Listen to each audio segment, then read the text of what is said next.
Sunday night இன்னைக்கு 2 நாள் vlog வந்து ஷேர் பண்ணியிருக்கேன். அன்னைக்கு சாதம் கொஞ்சம் மிச்சமாயிருச்சு. நிறைய பேர் கேட்டிருந்தீங்க இல்லையா, மிச்சமான சாப்பாட்டை வச்சு எப்படி நம்ம புளி சாப்பாடு செய்யறது அப்படின்ட்டு.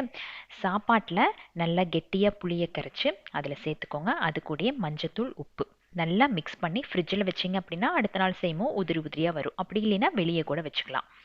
ஸோ மண்டே மார்னிங் மத்தியானம் லஞ்சுக்கு பாப்பா வந்து சப்பாத்தியும் சென்னா வச்சு ஏதாச்சும் ஒரு சைட் டிஷ் பண்ண சொல்லி கேட்டிருந்தா. அதனால ட்ரையாக ஒரு சைட் டிஷ் பண்ணேன். பட் சப்பாத்திக்கு நல்ல காம்பினேஷனாக இருக்கும், அது பேக் பண்ணி கொடுத்துட்டேன். இப்போ புளி சாப்பாடை எப்படி ரெடி பண்ணோம் அப்படின்னா, ஒரு கடாயில் ஆயில் ஆட் பண்ணிவிட்டு கடுகு, 2 வெந்தயம், பொடி பொடியாக நறுக்கின சின்ன வெங்காயம் இல்லைன்னா பெரிய வெங்காயம், வரமிளகாய், அப்புறம் கருவேப்பிலை, இது நல்லா வதங்கினதுக்கப்புறம் கொஞ்சமாக சாம்பார் தூள் ஆட் பண்ணிக்கோங்க. அதோட பச்சை வாசனை போனதுக்கப்புறம் நம்ம நைட்டு ஊற வச்சுருந்தோம் இல்லையா, அந்த சாப்பாட்டை அதில் சேர்த்துட்டு தேவையான அளவு உப்பும் சேர்த்துக்கோங்க. அவ்வளோதான்.